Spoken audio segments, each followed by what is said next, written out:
Okay, so in this video, I want to talk about the Yongnuo 600 EXRT flash, and it's the EXRT version 2. I have the transmitter as well. And this video is actually geared towards your questions, Harvey, as to, the 600 unit that Canon makes, their version of it. So let's get right to it. Let's open this up. Now, I have used, while I'm opening this, I'll tell you, I have used the Canon version extensively on 3-day-long weddings, and I rented it. Okay, I rented it first, and I liked it. I loved it. I absolutely loved it. But did I want to spend $550? Right here would be $1,100. Okay, $1,100 versus what are these, 116? So we'd have $232 worth of gear versus what the Canon version is. Now let me talk about this case. They feel pretty durable. They're not quite as durable as the Canon, I will admit that, but you know what? I've had this one now for like 2 years or more, and it's fine. I carry them inside of my big camera bag. Also comes with a cold shoe foot for, to set it on.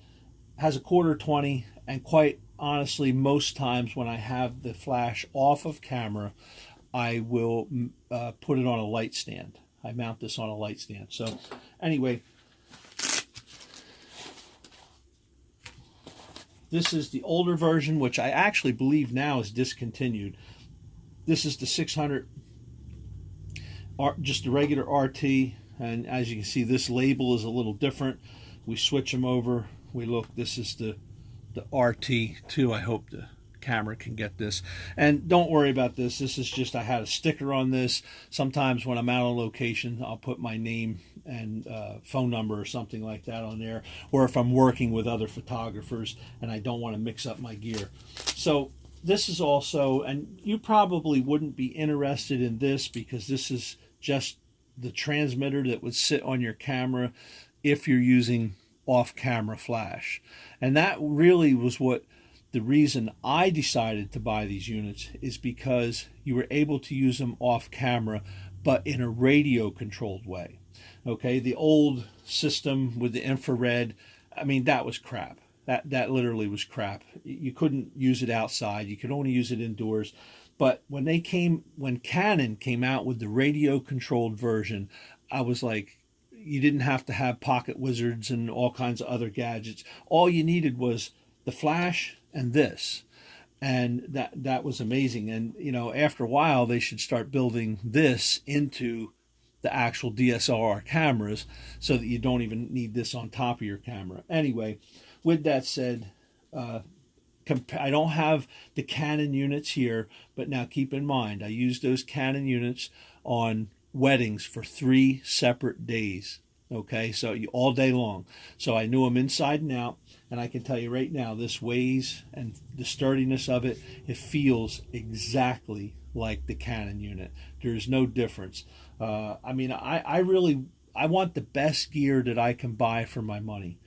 And when I say that, that doesn't mean just going and blowing money to get good gear.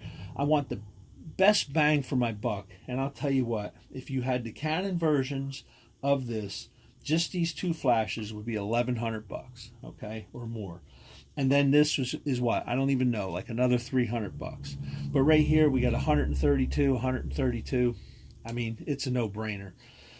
Anyway, with all that said, these things are great. I'm not going to talk too much about this, but I just want to set this guy up.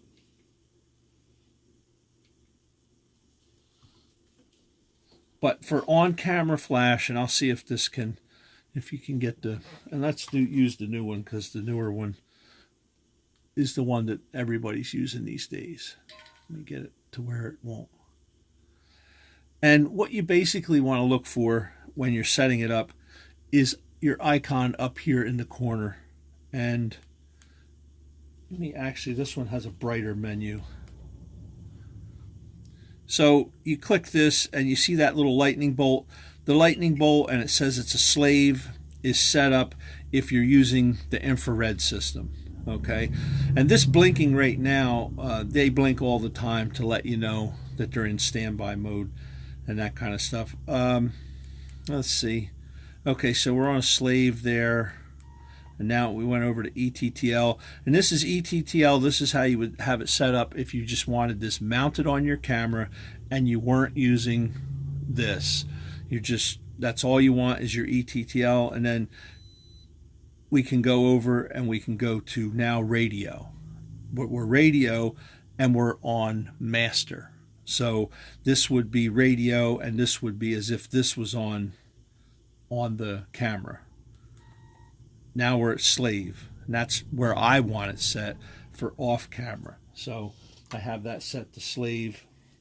This one, again, it was all the same. We want to get this one set up. There it is, set to multi. And now we have it set to master.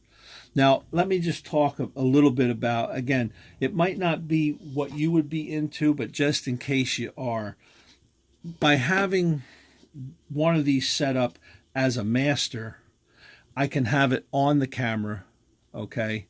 And then I can have this one off the camera. So this one is off, and like say it's on a monopod and my assistant is holding it. I have a flash that my assistant can move around the subject, but then I also have a flash that's on the camera. And because it's the master unit, I can turn it on or off, up or down, however much I want, separate from this one. Like if I just want on camera flash, I can turn this one off. And even though my assistant, she doesn't have to do anything. She's just holding it. I control everything. And then if I want the on camera flash turned off and I just need this for some fill flash, I just turn it on and I have my assistant move into position. So that's how I can use it like that. But then if I want to bring this guy into the equation, I set this as a slave and not a master. I set this as a slave and not a master. And I can put these on the same grouping or I can put them on separate groupings. And if I put them on separate groupings, I can control and put maybe this one at like a quarter power and put this one at a half power, full power, or whatever. They can all be set up separately. And you also have different channels in these so that if you have your flash and I have my flash and we're working at the same place, we can be on different channels so that we're not firing each other's flash. So I thought, this system was amazing when Canon first developed it.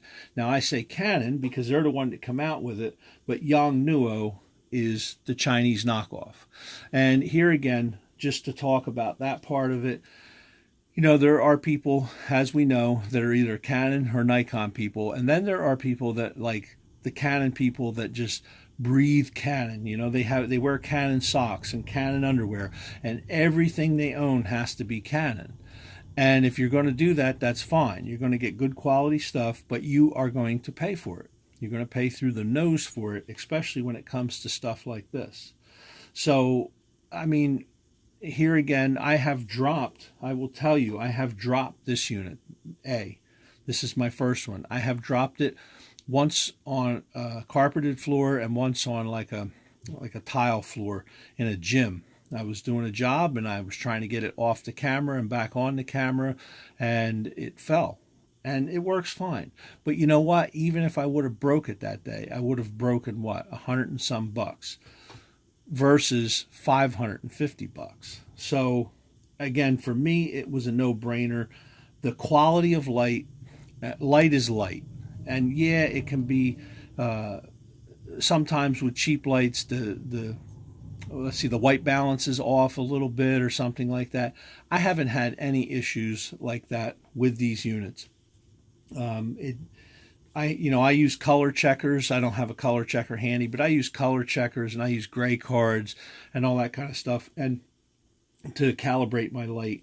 But quite honestly, I haven't had like major problems with these as far as like the white balance being off or something like that. They seem to come in right around like 56, 58, something like that.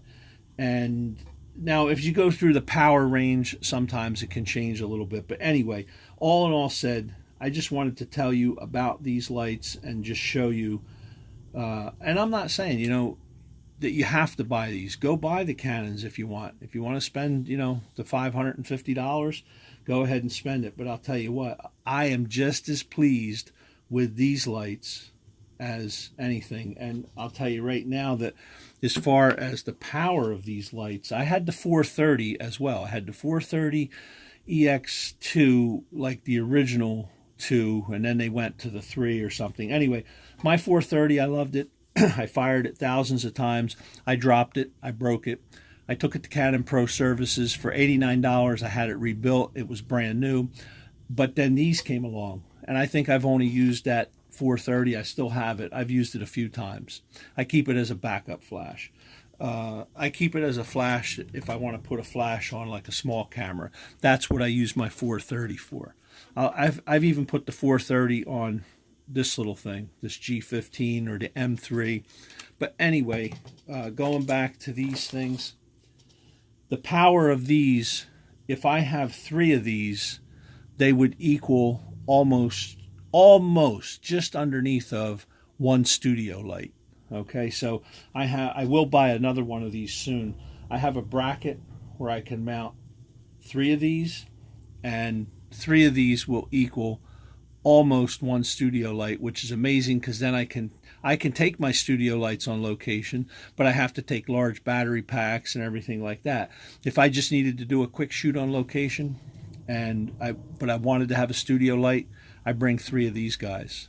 So anyway, video's a little bit long, but I just wanted to explain it.